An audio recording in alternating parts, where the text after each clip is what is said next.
प्यारे बाबा के light house Madhuban के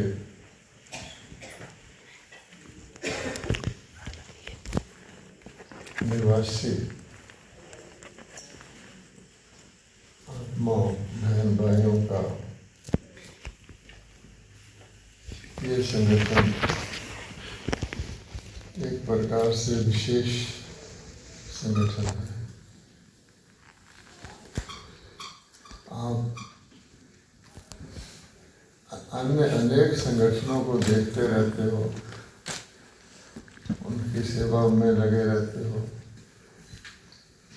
अपना संगठन कभी कभी होता है और बाबा ने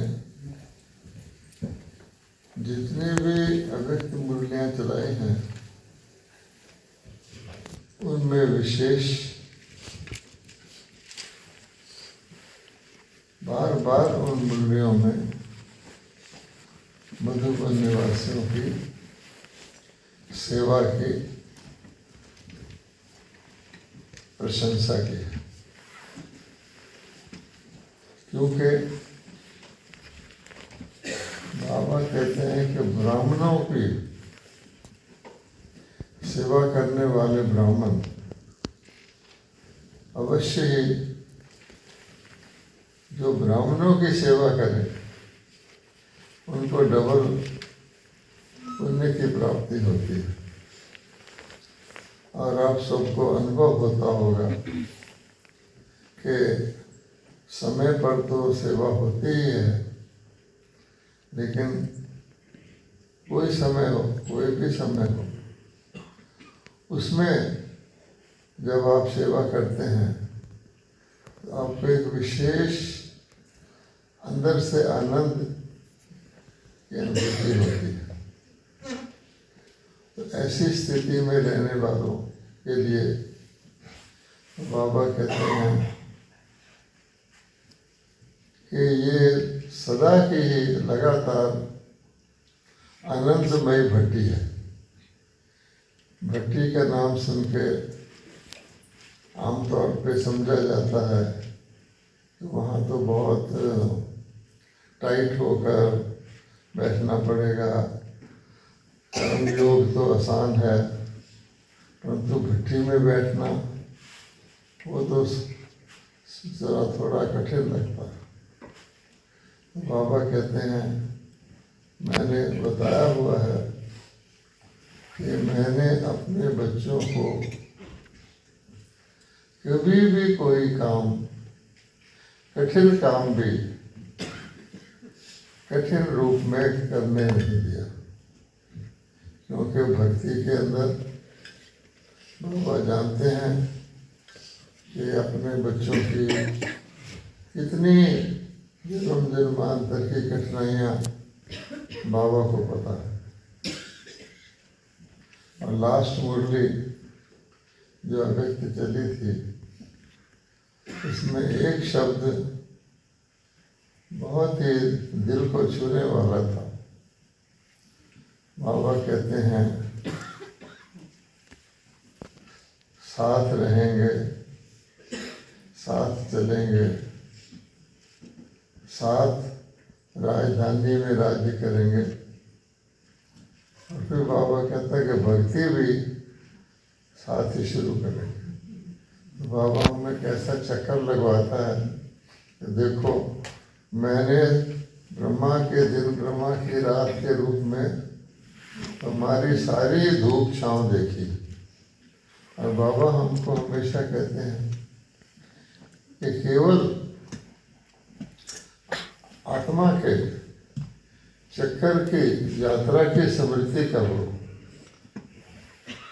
तो भी तुमको बहुत हर चीज सहज लगेगी। आज भी बाबा ने हमारी यात्रा की स्मृति कराई है कि हम तो समझते नहीं कि हम कौन थे।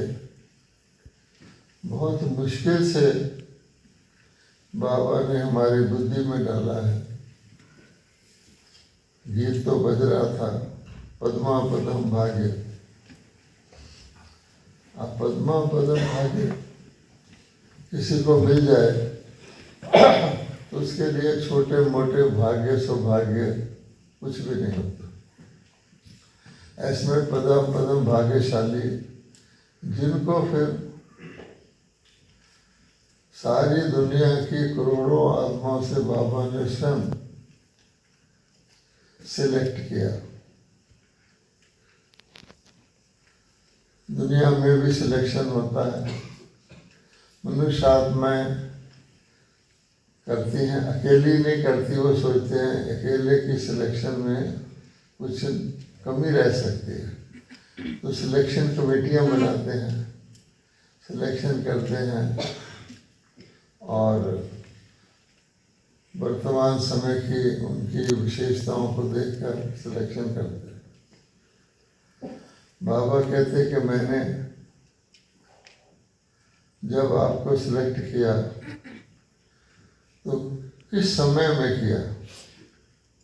तो ऐसा खराब समय है जबकि विशेषताएं तो छुप गई हैं और उसकी बजाय दूसरी प्रकार की चीजें सबकी प्रत्यक्ष है। और बाबा कहते हैं मैं तो आत्माओं को देखता हूँ, तो आत्माओं के चक्कर को देखते हुए कि हम सो कौन थे, वो देखकर बाबा ने हमें सिलेक्ट किया। जब मैं पहले साकार बाबा से मिला था, हमारा पूरा परिवार मिला था, तो साकार बाबा ने मुझे कहा ये बहुत पवित्र आत्मा है।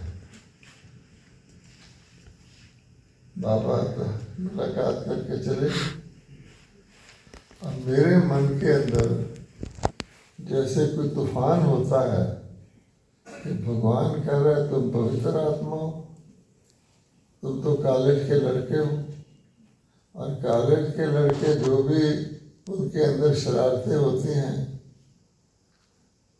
बाहर से खा के आ जाना, सिनेमा देख लेना, जूते पहन के ही घर में आके बिस्तर पर सो जाना, माँ उनके जूते उतार रही है, मुझे आज भूख नहीं है क्योंकि हम बाहर खा के आ गए हैं। तो कॉलेज के लड़के तो आप जानते हैं। अब भगवान कह रहा है तो पवित्र आत्मा, तो मेरे अंदर सचमुच खलबली मच गई और मैं अगले दिन का इंतज़ार करने लगा कि मुझे पता था कि बाबा मुरली के बाद किस रास्ते से आते हैं।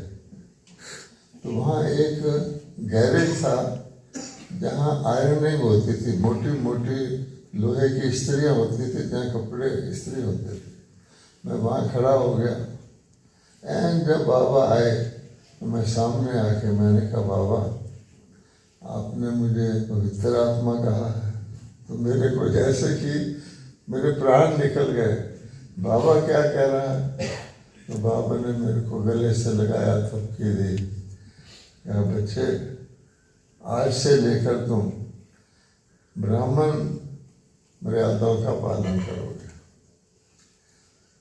वो दिन और आज का दिन, तो मैंने सोचा कि बाबा ने हमें मेरा भविष्य देखकर या पास्ट देखकर कि सतयुग में कौन सी आत्मा थी उस हिसाब से कहा, और धीरे धीरे धीरे धीरे आज मुझे बहुत खुशी होती है कि बाबा ने पवित्र आत्मा कहा था, हम पवित्र आत्मा बन गए। लेकिन जब हम बाबा की मुरली पढ़ते हैं तो बाबा तो पवित्रता की वो ऊंचाई दिखाता है जो बाबा ने हासिल की। बाबा कहते हैं मेरे समान बनो, अब मेरे समान बनो, और साथ ये भी कहते हैं कि तुम बन सकते हो, क्यों नहीं बन सकते। तो अगर हम पवित्रता की बात ही देख लें तो बाबा ने कहा हम सब बहुत खुश हैं कि हमने ब्रह्मचर्य का पालन किया। ये भी एक बहुत बड़ी स्वाभाविक तौर पे ब्रह्मचर्य का पालन, नेचुरल पकड़ लेना, ये बाबा की शक्ति से हुआ है। और आज अगर दुनिया के अंदर सारे धार्मिक जगत चकित है, तो इसी बात से चकित है। लेकिन बाबा कहते हैं ये तो फाउंडेशन है, फाउंडेशन बड़ी स्ट्रांग होनी चाहिए, वो मैंने कर दी। परंतु पवित्रता, देवी देवताओं वाली पवित्रता, जिसके कारण से उनकी मूर्तियां भी पूजी जाती हैं। और आज भी मनुष्य आत्माएं थोड़ी सी उनकी झलक देखकर, लाइन में लगकर, धक्का खाकर उनकी झलक देखकर अपने अंदर वो शक्ति पा लेते हैं। अरे ये कैसे थे, मंदिर में जाते हैं तो पाँव धो के जाना पड़ता है। बाबा ने आज भी कहा कि उनकी रॉयल्टी प्योरिटी के आधार पर है। अब प्योरिटी देखो कितनी है, उसका सबूत है कि छोटी सी मूर्ति के लिए कितने कितने विशाल मंदिर बनाए जाते हैं, कितनी कितनी उनकी परिक्रमा बनाई जाती है, कितना भव्य रूप बनाया जाता है उसकी मूर्ति को रखने का। और मूर्ति भी वस्त्रों से क्या, ज्वेलरी जेवरात से सुसज्जित, सुशोभित होती है, बड़ी सुंदर लगती है। बाबा ने उसकी भेंट में आज की स्थिति बताई। आज मानव की क्या अवस्था है। बड़े बड़े जिसको हम कहते हैं, जिसके लिए लोग लाइन लगा के खड़े होते हैं, उसका बुत बना के सड़क पे खड़ा कर देते हैं। उसको कपड़े तो पहना ही नहीं सकते, क्योंकि बारिश आएगी, मिट्टी आएगी, कौन धुलाई करेगा। तो पत्थर, उसी मूर्ति की मेटल का ही उसके वस्त्र भी बना देते हैं। कहाँ देवी देवताओं के रोज वस्त्र चेंज होते हैं, भगत बड़े खुश होते हैं। तो बाबा ने कहा ये तुम्हारी प्योरिटी की रॉयल्टी है। अब प्योरिटी की रॉयल्टी मैंने अच्छाई, शान, उसमें बाबा ने कहा कितनी हमारी बातें बताई हैं जो आप सब ने आज भी सुनी हैं, रोज भी हम सुनते रहते हैं। बाबा ने कहा मैंने ब्राह्मण परिवार रच दिया। ब्राह्मण परिवार ऊंचे से ऊंचा है, दुनिया की नज़रों में इतना ऊंचा है कि आज भी कोई भी कार्य कराना हो स्थूल ब्राह्मणों से कराते हैं। फिर बाबा ने, जैसे माइक्रोस्कोप होता है, बाबा को तो सब पता है। बाबा फिर हमको ऐन अच्छी तरह से करते करते बताते हैं कि कहाँ तुम अटके हुए हो, या लटके हुए हो, भटके हुए, कुछ भी कहो। तो बाबा कहता है तुम कहते हो मेरे संस्कार, ये नहीं कहते बाप समान संस्कार, और कह के छोड़ देते हो कि भाई ये तो मेरे संस्कार है। एक हमने स्लोगन बना लिया है, ये तो मेरे संस्कार है, और दूसरे के लिए भी हम कह देते हैं इसको तो ये संस्कार है, छुट्टी। अब इसका मतलब क्या हुआ कि ऐसे ही चलेंगे। तो बाबा कहता है पहली बात तो हर बच्चे को मन में रखनी चाहिए कि जितनी मैंने पढ़ाई पढ़ ली, पालना ले ली, उसके अनुसार जितना मेरा पुतला बाबा ने घर दिया, जितना उसको श्रृंगार दिया, वो तो ठीक है। हमें उसकी तसल्ली होनी चाहिए, फ़ख्र होना चाहिए, क्योंकि दुनिया वाले एक एक बीके को कहीं भी चले जाएं, बीके चले जाएंगे, चाहे रेलवे स्टेशन पे चले जाएं, चाहे एयरपोर्ट कहीं चले जाएं, तो खड़े हो जाएंगे। जैसे मूर्ति को देखने लगते हैं, आपस में बातें करनी शुरू कर देंगे, ये बीके है, देखो ये बीके है, इतनी तो शान बाबा ने बना दी। अगर कोई बीके किसी गलत जगह पर खड़ा हो तो वो खुद आके कहते आप यहाँ कैसे खड़े हैं, इतनी हमारे को शक्ति दे दी। लेकिन इसके साथ साथ बाबा ने कहा जो अगर हम संपूर्ण हो जाते, कर्मातीत हो जाते, तो अब देह में नहीं रहते।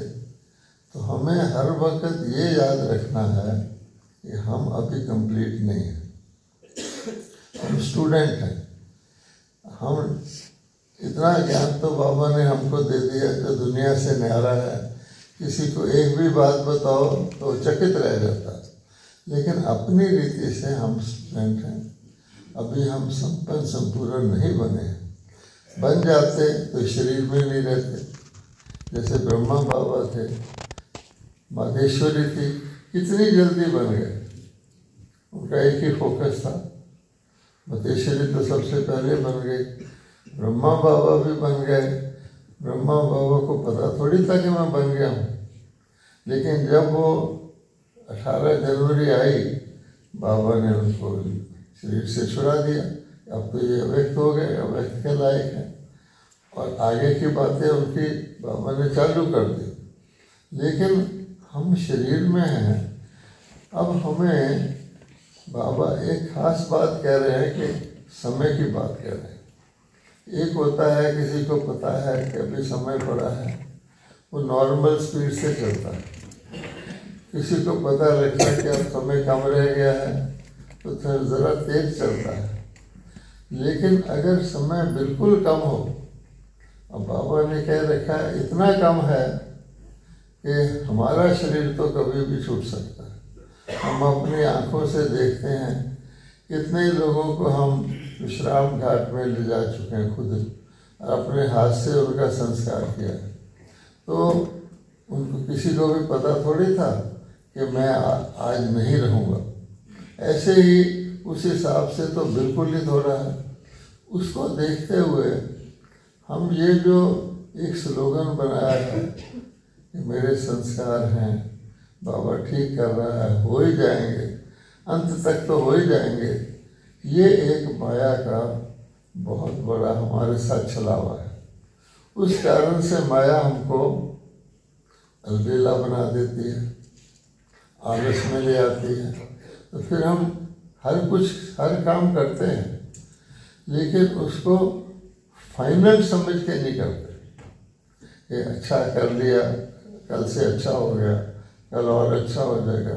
एक किसी को जब नोटिस दिया जाता है ना कि फाइनल, तो बिल्कुल वो इमरजेंसी में आ जाता है और उसका सारा ध्यान उस चीज़ पे लग जाता है।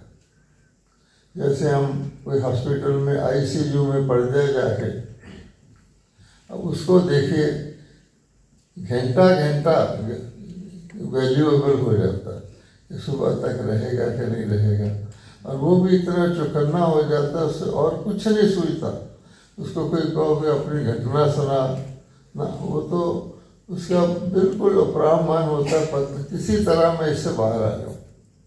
इसी प्रकार से अब वो समय है। तो बाबा की रिवाइज मुरलियाँ भी हमें बताती हैं कि एक बात तो ये है कि सही रास्ता आसान है। जितना हम सही रास्ते पे चलेंगे उतना हमारे लिए आसान होगा। आम पुरुषार्थी समझता है कि मेरा आराम आसान है, मेरा अलबेलापन आसान है और सही रास्ता मुश्किल है। जैसे हम भट्टी की बात कर रहे हैं, अगर हम अपनी रोज़ की क्लास कोई भट्टी समझ ले तो हो सकता है। खास हमको भट्टी में क्यों बैठना पड़ता है? क्योंकि हम रोज़ की क्लास को भट्टी नहीं समझते। इसी प्रकार से हम क्लास तो करते हैं। क्लास में आपने अनुभव किया होगा, किसी दिन हम बहुत अटेंशन से मुरली सुनते हैं, उसका और रस आता है। साधारण अटेंशन से सुनते हैं और रस आता है। कभी बीच में और तरफ ध्यान चला जाता है तो और रस आता है। तो जब एक रस कहा जाता है, उसका मतलब ये है कि हमारी सदा अटेंशन रहे, हम सदा के स्टूडेंट हैं, हर चीज़ पर अटेंशन रहे।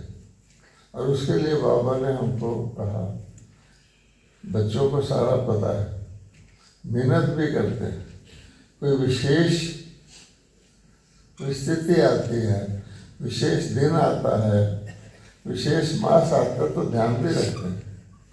लेकिन ऐसी कौन सी गुप्त चीज़ है जिसको माया वो भी ध्यान रखती है, वो हमें धोखा दे जाती है। धोखा हमेशा समझदार पर मिलता है, जिसको समझ ही नहीं है वो तो सदा ही धोखे में है। दुनिया के लोगों को पता नहीं, आप देखेंगे वो तो हंस रहे हैं, गा रहे हैं, हम सोचते हैं हम तो पश्चिमी बन गए, हमें तो ये त्याग करना पड़ा, ये त्याग करना पड़ा। अगर आप ईद से पहले बकरे देखो कहीं जाके, तो बड़े सुंदर सुंदर बकरे, उनको घास खिलाई जा रही होती है, वो बेचारे खुशी से घास खा रहे होते हैं। बड़े बड़े सुंदर हिरन जैसे डिजाइन के बकरे लाते हैं, लाखों रुपया उनका कीमत होता है। उसको पता होता है कि मेरे साथ क्या होने वाला है, इसलिए वो तो बेचारे बेखबर हैं, और हम तो खबरदार हैं। तब बाबा ने कहा कि जितनी हमारी समझ है, माया उससे आगे जाकर नया रूप लेती है। हमको पता भी नहीं लगता, हम अपनी समझ के नशे में रहते हैं कि हाँ मुझे तो पता है। जब वो अपना काम कर लेती है फिर हमें होश आता है। तो माया बहुत ही चालाक है। बाबा कहते हैं ये भी मेरी बेटी है, ये भी आपकी परीक्षा के लिए रखी हुई है। जैसे परीक्षा में अगले साल का पेपर थोड़ा सा ऊंचा होता है पिछले साल से। पिछले साल में हम फर्स्ट आ गए, परंतु अगले साल में उस पेपर से, उस पढ़ाई से तो नहीं पास होगा। तो माया इस तरह करती है। तो बाबा ने आज माया के रूप बताए। क्या कहा बाबा ने कि देवताओं की दुनिया में घृणा होती है। देवता और वो घृणा करे। अगर देवताओं की दुनिया में एक कहानियों में आता है, देहधारी चला गया था, उस देहधारी की छुप के बैठ गया था, परंतु उसकी देहधारी की सारी स्मेल इतनी फैल गई, सबने कहा यहाँ पे देहधारी आया है, देहधारी आया है। जैसे आप भी ट्रेन में चढ़ते हो तो आजकल के देहधारियों से आपको कैसी स्मेल आती है। तो उसी प्रकार से बाबा कहते हैं कि घृणा वाले से तो घृणा वाले भी घृणा करते हैं, और देवता घृणा करे, सूक्ष्म घृणा करे। घृणा हम क्यों करते हैं? घृणा ये समझ के करते हैं कि जैसे वो होता ही घृणा के लायक है। मान लो आप कहीं जा रहे हैं और बहुत गंदा नाला बह रहा है, आपको स्मेल आ रही है, तो आप क्या करते हो? जोर से और सांस लेते हो या रुमाल रख के सांस रोक के गुजर जाते हो? ऐसे करते हो। तो जब हम किसी आत्मा को, क्योंकि कलयुग में तो आत्माएं सारी इस प्रकार के हैं, कलयुग नरक है, बाबा इसको वैतरणी नदी कहता है, अर्थात इतनी ये घृणा के लायक है, ऊपर से इसको सजा के रखा है। तो वही प्रकार की आत्माएं बाबा के पास ब्राह्मण बनने आती हैं, तो देवता तो आते नहीं। अब वो आत्माएं अपना रोल दिखाती हैं। हमको भी बाबा ने कितने टाइम लगा के धीरे धीरे जैसे किसी पत्थर की मूर्ति बनाते हैं, उसको ठोकते रहते हैं, सेट किया। अब हम खुद सेट हो गए, हम वो भूल जाते हैं कि हम क्या थे। तो जब हम किसी के अंदर कोई अवगुण देखते हैं, बहुत खराब देखते हैं, हम यज्ञ का नाम लेते हैं, ये यज्ञ का नुकसान कर रहा है। फिर हम सर्विस का नाम लेते हैं, ये बहुत सारे अच्छे स्टूडेंट को ये तोड़ रहा है, कुछ भी करते हैं, और हमारे अंदर घृणा तो है। अब बाबा ने बताया कि तुम बन रहे हो देवता, संस्कार आपके होने चाहिए प्रेम के, वो भी गहरे प्रेम के। तो बाबा ने क्या कहा कि कोई भी कारण हो, कैसा भी व्यक्ति हो, आज की भगवत गीता में लिखा हुआ है कि जो पापियों से भी पापी सबसे बड़ा पापी है, उसको भी मैं ज्ञान अग्नि से, योग अग्नि से तार देता हूँ। तो हमें अपना चिंता करनी है। घृणा से कुछ होने वाला तो है नहीं। पहली बात, उसके अवगुण का प्रभाव मेरे ऊपर ना आए। एक तो हम उसका अवगुण देखते हैं, फिर अपने मित्र मंडल में उसका वर्णन भी करते हैं, देखो ये ऐसा है, तुमको पता है इसने ये कर दिया, ऐसे कर दिया। तो घृणा और देवता ये दो अपोजिट चीज़ें हैं। तो बाबा ने कहा एक तरफ हम पुरुषार्थ कर रहे हैं, मेहनत कर रहे हैं, क्लासेस कर रहे हैं, अमृत वेला स्टॉप कर रहे हैं, अपने ऊपर ध्यान दे रहे हैं, लेकिन एक छोटी सी घृणा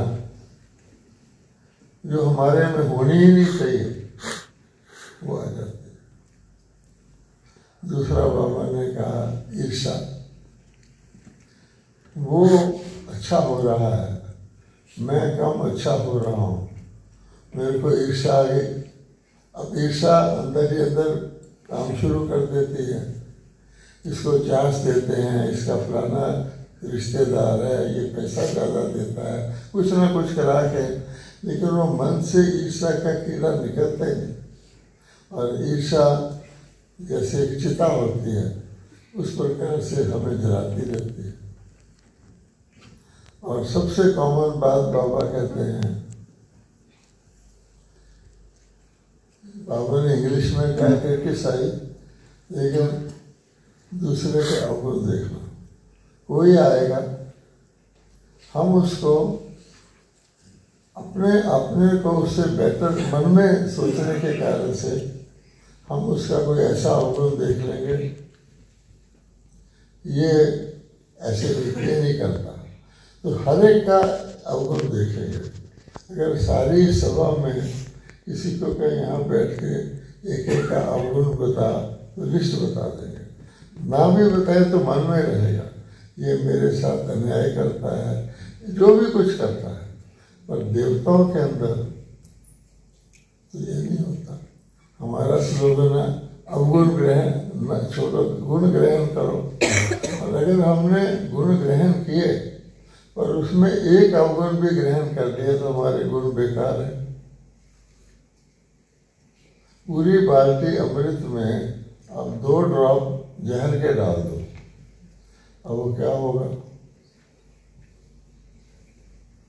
जब हम बच्चे थे तो खेल खिलाते थे विश्व अमृत, उसमें यही होता था कि एक व्यक्ति को विष बना देते थे और सब खड़े होते थे, उस जिसको टच करे उससे पहले अगर वो बैठ ना जाए तो वो भी विष बन के आउट हो जाता था। एक विष ही काफी है। इसलिए भगवान कहते हैं आपको तो ईर्षा, घृणा और फिर ये दूसरे के क्रिटिसाइज करना, ऐसे करता है इसको ऐसे करना चाहिए। तो बाबा ने कहा हमारी सारी की कराई, सारी मेहनत, इसके कारण से हमारी खुशी जो बाबा हमको अंदर से देता है, अति इंद्रिय सुख देता है, ज्ञान के झूले में हम झूलते हैं, जैसे उस झूले की रस्सी टूट जाए हम नीचे आ जाते हैं। अब ये एक बार हो जाए तो और बात है, ये बार बार अगर कोई चीज़ होती रहे तो फिर हम हिम्मत हार देते हैं कि भाई मेरे संस्कार, उसके संस्कार बहुत कड़े हैं, मेरे से तो उसके बन नहीं सकते, तो इत्यादि इत्यादि। तो बाबा ने कहा कि जिसको, अब बाबा हमको चक्कर दिखाते हैं कि चक्कर देखो, मैंने जब तुमको सिलेक्ट किया तो मैंने तुम्हारे इन संस्कारों के कारण तो नहीं किया, मैंने तो तुम्हारे दैवी संस्कारों के कारण किया। और देवी देवताओं की लाइफ कितनी इजी, कितनी सहज, कितनी नॉर्मल, कितनी नेचुरल है, उनको तो सुखी सुख सुखी सुख सुखी सुख होता रहता है। द्वापर में आके भी थोड़ा सा दुख आता है तो भी सुख उसको समा लेता है। अब तो ये हालत हो गई है कि हर प्रकार का एक असली दुख, एक अपने खुद पैदा किया हुआ दुख, चिंता हम ले रहे हैं। तब बाबा ने आज कहा कि बाप समान ब्रह्मा बाबा ने तो यहीं अपने संस्कारों को श्रेष्ठ बनाया है, व्यक्त हुआ है। बाप समान उन संस्कारों को इमर्ज करो। तो जो हमारा आज का टॉपिक है ब्राह्मण सुफरिश्ता, तो ब्राह्मण सुफरिश्ता कैसे बनेंगे? सिंपल है कि ब्राह्मण संस्कार हमारे दुनिया के संस्कारों से बहुत श्रेष्ठ है, ये तो हम जानते हैं, हमें इसका नशा भी है। लेकिन अगर हमने फरिश्ता बनना है, क्योंकि फरिश्ता बनने के बाद ही हम संपूर्ण होकर देवता बनेंगे। और आज बाबा ने ये भी कह दिया है कि इस पढ़ाई के पीरियड के अंदर अंदर हमने जो प्राप्ति कर ली वो हमारी, इसी के आधार पर हमको आगे 21 पीढ़ी की प्राप्ति होनी है, हमें सावधानी भी दे दी। तो कितना इम्पोर्टेंट अवसर है। तो अगर हम फरिश्ता के संस्कार धारण करेंगे तभी हम फरिश्ता बनेंगे। चित्र तो हमारे सामने आ गया, हम ये ब्राह्मण बैठे हैं और फरिश्ता हमारे ब्रह्मा बाबा भी फरिश्ता हैं।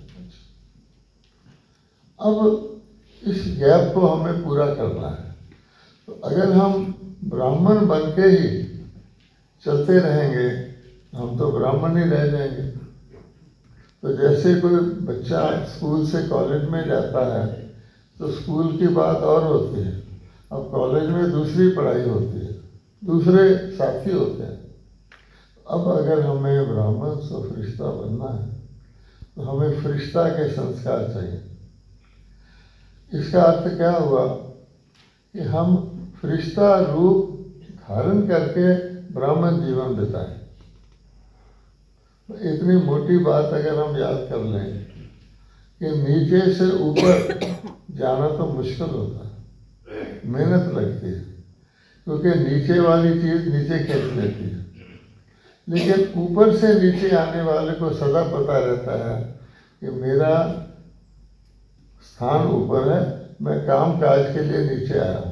जैसे पंछी होता है, अब पंछी के तो पर होते हैं, पंछी धरती पर नहीं घर बनाते, लेकिन वो पेड़ों पर रहते हैं। जब उनको दाना वगैरह चुगना होता है तो नीचे आते हैं, पर पंछी कभी नहीं भूलता कि मैं पंछी हूँ और इधर उधर देखता रहता है दाना चुगते वक्त भी कि मेरे को कोई खतरा तो नहीं, कोई मेरे को यहीं बांध के तो नहीं रख लेगा। इसलिए ब्राह्मण सो फरिश्ता के लिए अगर हम फरिश्ता सो ब्राह्मण ये प्रैक्टिस करें। बाबा ने कहा है आप अपना सूक्ष्म शरीर धारण कर सकते हो।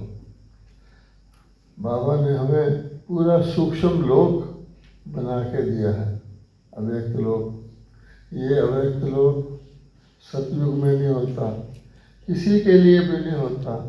कि बाबा ने कहा हुआ है कि सूक्ष्म लोक मैंने ब्राह्मणों के लिए ही रखा है। इसीलिए हमारे सिंबल ब्रह्मा विष्णु शंकर वहाँ पर हैं।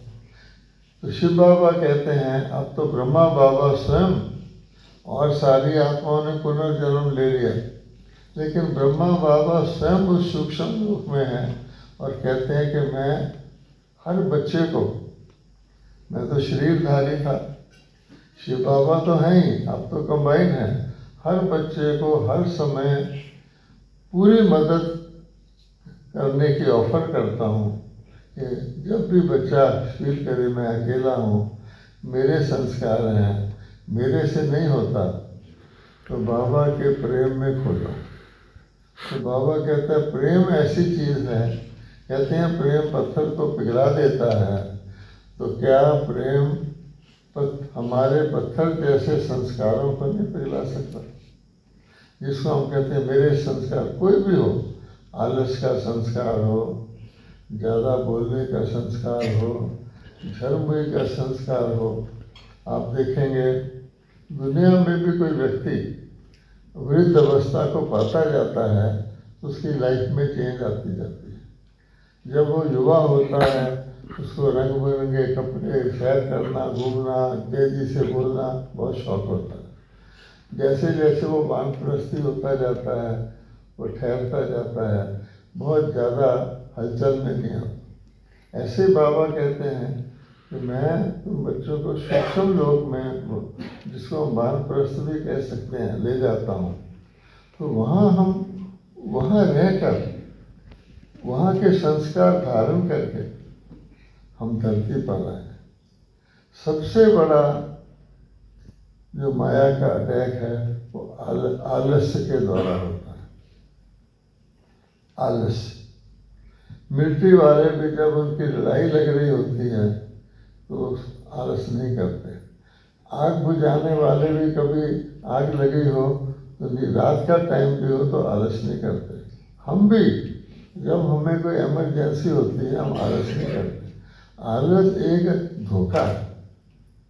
मान लीजिए अब हम यहाँ हमें कोई थोड़ी नींद आ रही है, एक काला सांप निकल आएगा तो आप देखो जो सबसे ज़्यादा आलस वाला है वो सबसे पहले बाहर भागे। तो आलस तो एक धोखा है ना। और रिसेंटली मुरली में बाबा ने कहा कि परम धाम में जो आत्माएं ज़्यादा समय रहती हैं वो जैसे जड़ की तरह ही हैं, क्योंकि पड़ी हैं वहाँ पर। जो आत्माएं जल्दी से धरती पर आती हैं वो पूरे चैतन्य हैं, पूरे चक्कर का सुख लेती हैं। अच्छा, ये तो परम धाम की बात हो गई कि परम धाम से हम बड़े खुश हैं कि बाबा हमारी आत्माओं को सबसे पहले नीचे भेज देता है। मुरली में भी है कि तुम पूरे 84 जन्म, पूरे 21 जन्म पूरा चक्कर लगाओ। जब हम नीचे आ गए, हम हैं चैतन्य, और हम नीचे आके आलस में पड़ गए तो जड़ हो गए। तो उस वक्त हमने कुछ किया ही नहीं। नींद तो और बात है। ब्रह्मा बाबा तो कहते हैं मैं नींद के बीच बीच में उठकर सकाश देता था। हमको भी बाबा कहते हैं तुम सकाश देना, खाली अपनी धारणा करना तुम्हारा काम नहीं है। आज तो बाबा ने कहा तुम जड़ हो, तो जड़ जैसे सारे वृक्ष को शक्ति देता है, तुमको सकाश देना है। क्योंकि हमें सतयुग में प्रकृति भी नहीं चाहिए। ऐसे थोड़ी हम प्रकृति को सेवा नहीं करेंगे तो हमें नई प्रकृति मिल जाएगी। तो प्रकृति को सतो प्रधान बनाना सकाश देकर, ये डिटेल है। लेकिन कहने का भाव यह यहाँ आकर, और वो भी संगम युग में, जिसकी बाबा कहता है कि 1 मिनट उसका 1 वर्ष के बराबर है, वहाँ हम आलस कर लें, ये तो सबसे खराब। फिर अलबेलापन कर लें, अपने आप के स्लोगन बना के, जैसे बाबा ने कहा अपने आप को तुम स्लोगन बना के मेरे संस्कार है, मेरा स्वभाव है। तो बाबा ने पुरुषार्थ का भी अर्थ बताया हुआ है। आज स्वभाव का भी अर्थ बताया कि स्वभाव तो शुभ भाव ही होता है। तो शुभ भाव को स्वभाव कहना कि मेरी नेचर है दुख देने का स्वभाव। तो बाबा ने फाइनली कह दिया कि बिल्कुल आत्मा तमो प्रधान हो, कैसी भी हो। हमको खासतौर पर ब्राह्मणों के बीच में ऐसी आत्मा हो तो हमको बाबा ने कहा इसको देखना है कि ये भी बाबा की सिलेक्ट की हुई आत्मा है। कुछ भी कर ले, ये भी फोटो में कोई आत्मा है, तुमने उस एंगल से देखना है, वो कुछ भी करे। अर्थात हमें इस आलस अलबेलेपन से निकलकर तुरंत संपन्नता और संपूर्णता में रहकर उसके प्रैक्टिस करने के लिए बाबा कहते हैं। तो हमारी भट्टी तो वास्तव में रोज ही है, और भट्टी में आनंदमय भट्टी है। बाबा साथ साथ कहता है कि जितना आप श्रीमत का, नियमों का, मर्यादाओं का पालन करोगे, उससे आपको एक खुशी पैदा होगी। और याद की यात्रा करोगे तो तुम्हारी खुशी बढ़ती जाएगी, हल्कापन बढ़ता ही जाएगा। और वो लगातार बढ़ना चाहिए, बीच में पंचर नहीं होना चाहिए। तो हम कोशिश करते हैं तो बढ़ता है, बीच में जैसे सांप और सीढ़ी वाला लूडो होता है, हम मेहनत करते हैं, नहीं ज़्यादा पुरुषार्थ करते हैं तो सीढ़ी चढ़ के ऊपर चले जाते हैं। फिर कहीं ना कहीं ये जो है घृणा का सांप है, ईर्ष्या का सांप है, अवगुण देखने का। हमारी आँख तो अवगुण वाले में भी गुण देखने की है, बाबा ने कहा। तो हम कहते हैं सी नो इवल। तो बाहर की इवल को हम अपने अंदर ले आएंगे तो अपना गुण उसको कैसे ट्रांसफर करेंगे। हम पावरफुल होंगे तभी उस कमज़ोर के ऊपर हम प्रभाव डाल सकेंगे। इसके लिए व्यक्तिगत अभ्यास जो बाबा बताते रहते हैं, आजकल तो इस मास में तो खास तौर पे सकाश देने का अभ्यास है, ये बहुत बेहद का अभ्यास है। एक बात बाबा और कहते हैं, सदा बेहद में रहो तो हद आपकी तंग नहीं करेगी। जैसे किसी व्यक्ति को बहुत बड़ी समस्या आ जाए तो छोटी समस्या उसको पता नहीं लगता। तो इसी प्रकार से बेहद का मतलब क्या है कि मेरा जो वर्तमान समय मेरी सेवा है, मेरी जो विशेषताएं हैं, मेरा जो फील्ड है, उसको करते हुए मुझे कभी नहीं समझना कि मैं इस फील्ड में हूँ। मान लो मैं शांतिवन में रहता हूँ या हॉस्पिटल में रहता हूँ या कोई मुझे काम मिला हुआ है सेवा का, रोटी बांटने का, वो करते हुए मुझे कभी नहीं समझना कि मैं ये कर रहा हूँ, ये एक धोखा हो जाएगा। ये कार्य आदि बाबा हमको बिजी रखने के लिए, कर्म में रहते हुए योग करने के लिए देता है, और कार्य का कोई फर्क नहीं पड़ता हमको कोई भी कार्य मिले। बाबा ने मुरलियों में कहा हुआ है, चाहे आप बर्तन मांज लो चाहे भाषण कर लो, आपकी स्थिति। तो स्थिति का अर्थ क्या है कि मैं अपने उस अलौकिक रूप में बेहद के बाप से बेहद का वर्षा लेना है तो बेहद के रूप में करूं। नहीं तो कभी कभी होता है कि मैं अपने डिपार्टमेंट के लिए, अपने साथियों के लिए थोड़ा सा ज़्यादा ध्यान कर देता हूँ। वो स्वाभाविक तौर पे करें तो और है, लेकिन बेहद की दृष्टि को छोड़ करके करेंगे वो भी आपके लिए लिमिटेशन हो जाएगी। इसलिए रोज़ की मुरली में इतना हमारी धारणा के लिए होता है, अगर हम उसको एक दिन का शाम तक भी उसको पूरा कर लें तो बहुत अच्छा। और फिर बाबा ने हमको एक बहुत अच्छी विधि बताई हुई है कि अगर तुमने अपना खाता जमा करने से, दुखों का खाता, सजाओं का खाता बचना है, तो रात को सोने से पहले पक्का, एक बाबा जैसे कहते हैं मेरे सामने आकर के तुमने क्षमा मांग ली या उसको माफ़ करवा लिया, सोने से पहले 10 मिनट अगर हम अपने सारे दिन का कुछ भी हुआ हो, बच्चे हैं, बाबा के आगे रख देंगे तो ये गारंटी है अगले दिन अमृत वेले आप बिल्कुल ब्लैंक स्लेट की तरह बहुत शुद्ध भाव से हल्के होकर बाबा आपको उठाएगा और आपको बहुत खुशी होगी। और बाबा कहता है ये करते रहोगे तो आप धर्मराज से बच सकते हो। रोज़ का रोज़ अपना खाता बाबा को दिया, बाबा उसमें शक्ति भी भरेगा, हमारे अंदर रियलाइजेशन भी लाएगा। इसी प्रकार से अमृत वेला है। बाबा कहते हैं मैंने फिक्स किया हुआ, कुछ ना करो, मैं बाप हूँ। मैंने सिर्फ कह दिया कि बच्चे अमृत वेले मेरे पास आ जाया करो, बाकी मेरा काम है। जैसे कोई गेस्ट किसी के घर जाता है तो उसका काम होता है गेस्ट को कैसे ठीक करना है। तो बाबा कहते हैं इतना भी अगर हम खास तौर पर बाबा के सरेंडर बच्चे जो दूसरों की सेवा करते हैं उसके हमारे नंबर मिलते हैं, लेकिन उसमें भी बाबा कहता है साधारणता होती है, एक अलर्ट होकर खुशी से करते हैं कोई भी काम। तो पहले तो बाबा कहते हैं मेरे को याद भी साधारण ना करो। बार बार बाबा कहता है कि साधारण याद करना, मैं साधारण नहीं हूँ, मेरे से प्राप्ति भी साधारण नहीं होगी अगर साधारण याद करोगे। जो हूँ, जिस रूप का हूँ उस रूप से, और अपने को भी मैं जो हूँ जिस रूप का उस रूप से हमको याद करना है। ये बहुत गहरी बात है।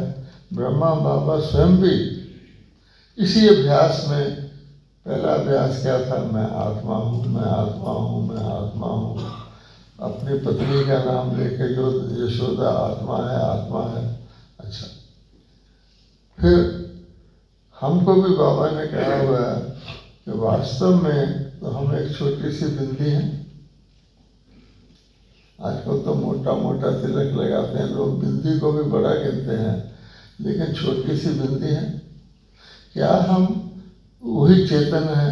हम उस छोटी सी बिंदी के स्वरूप में रहते हैं और उसके लिए दूसरे को भी छोटी सी बिंदी के स्वरूप में देखते हैं।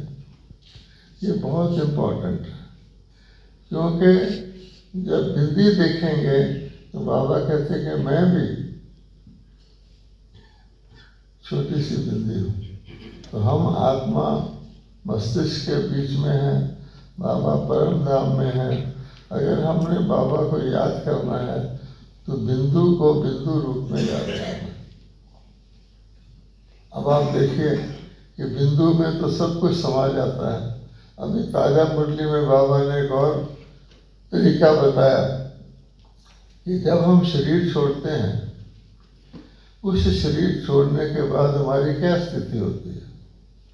हम आत्मा बन जाते हैं और पिछले शरीर के सारे बंधन रिश्ते खत्म हो जाते हैं, आत्मा बन जाते हैं। अगले शरीर में जाते हैं तो फिर अगले शरीर का पाठ शुरू होता है। ऐसे ही जब हम योग में बैठते हैं, हम अपने आप को मर्जीवा कहते हैं, तो योग में बैठते हैं तो क्या हम वो स्थिति धारण नहीं कर सकते कि मेरा पिछले से सारा नाता खत्म, मैं आत्मा हूँ। तो ये आत्मा समझ के सारा दिन चलना, ये भी बहुत इम्पोर्टेंट है। इसमें आपका योग फटाफट लग जाएगा। बाबा को भी आप भटकेंगे नहीं। आज बाबा ने एक और बात कही कि तुम भिन्न भिन्न सिंहासनों पर भटको नहीं, एक ही अपना सिंहासन, सोमान का सिंहासन रखोगे तो जिसका सिंहासन फिक्स होता है वो सिंहासन पर बैठा रहता है। आप म्यूजिकल चेयर्स कभी कभी खेलते हो, उसमें क्या होता है? आप अपनी सीट के लिए आपको भागना पड़ता है, अलर्ट रहना पड़ता है। उसमें एक एक सीट खत्म होती जाती है और एक एक व्यक्ति आउट होता जाता है। तो लेकिन ये बाबा ने कहा मैंने तो तुमको सोमान के सिंहासन दिए हैं, अब इस बार तो संतुष्टता का सिंहासन दिया है। संतुष्ट व्यक्ति को भागना भटकना पड़ता ही नहीं। संतुष्ट व्यक्ति के अंदर इतनी अथाह होता है कि वो कहता है सारी दुनिया मेरे से ले जाए, मेरे को किसी से कुछ नहीं लेना। जैसे कोई सागर को कहे तुम्हें पानी चाहिए, तो सागर क्या कहेगा? हम उस सागर के बच्चे हैं और हम हर प्रकार से, बाबा ने कहा हुआ ब्राह्मणों की नहीं कोई अप्राप्त वस्तु ब्राह्मणों के खजाने में। क्यों? हमको पता लग गया आत्मा खुश है, आत्मा संतुष्ट है, आत्मा चलती कला में, तो मैं और क्या चाहिए? इसी प्रकार से बाबा ने कहा इच्छा मात्रम अविद्या। ब्राह्मणों को क्या इच्छा करनी है?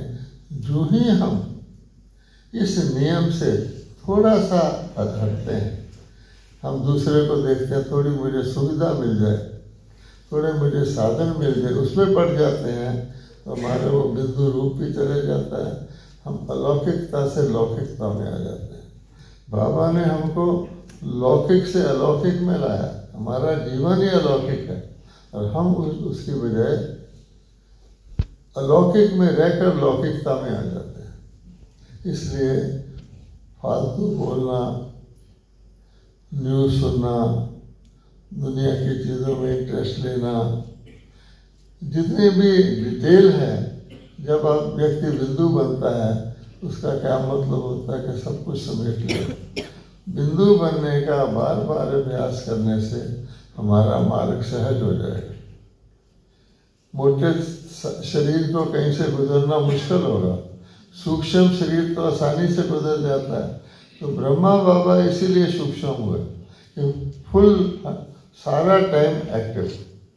इसलिए हम उसको धारण करने के लिए अगर हम ब्राह्मण से फरिश्ता बन जाएंगे तो ऊपर से नीचे आना आसान है। जैसे ब्रह्मा बाबा कहते हैं कि मैं और शिव बाबा ऊपर से नीचे आते हैं, शिव बाबा भी ऊपर से नीचे आता है। शिव बाबा कभी नहीं भूलता मैं परम धाम निवासी हूँ, मैं यहाँ टेम्परेरी हूँ। अभी बाप दादा भी कभी नहीं भूलते हम इस लोक के निवासी हैं। कहते हैं आपकी इस दुनिया में छिपकली मच्छर, ऐसे बाबा बोलता है।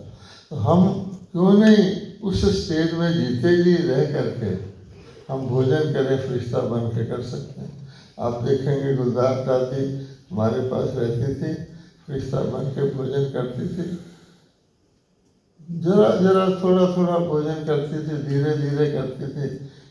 बहनें कहती थी दादी थोड़ा अच्छा अच्छा, तो कितनी संतुष्टता थी गुलजार दादी के अंदर। ये इसलिए आप सब ज्ञानी आत्माएं हैं। अब ज्ञान को हमें प्रेम के रूप में बदलना है, जो बाबा की सारी मुरली का सार है। रूहानी प्रेम स्वरूप बनना है, हर चीज़ से प्रेम करना है। ब्रह्मा बाबा को तो हमने देखा कि सांप को एक भाई बोतल में बंद करके ले आया था, तो एक दूसरे दिन बाबा ने कहा कि बच्चा उदास हो गया है, इसको जंगल में छोड़ो। सांप तेरा लेट गया था, तो बाबा के तो ये भाव था कि हर एक को अपनी रचना समझना। बेहद का प्रजापिता ब्रह्मा हूँ, हम भी प्रजापिता ब्रह्मा की संतान हैं, तो हम हर चीज़ में उसमें फूंक मारें, उसको सतोगुणी बनाएं। फूंक मारते मारते जो भ्रमरी बाबा कहता है प्रेम का, तो तरस और प्रेम दाता के बच्चे, ये हम प्रैक्टिस करेंगे प्रकृति के साथ भी, दूर बैठी आत्माओं के साथ भी। हमारा टाइम भी अच्छा गुजरेगा और हमें बहुत संतुष्टि होगी कि हम बाप से शक्ति लेकर दूसरों को ट्रांसफर कर रहे हैं। ओम शांति।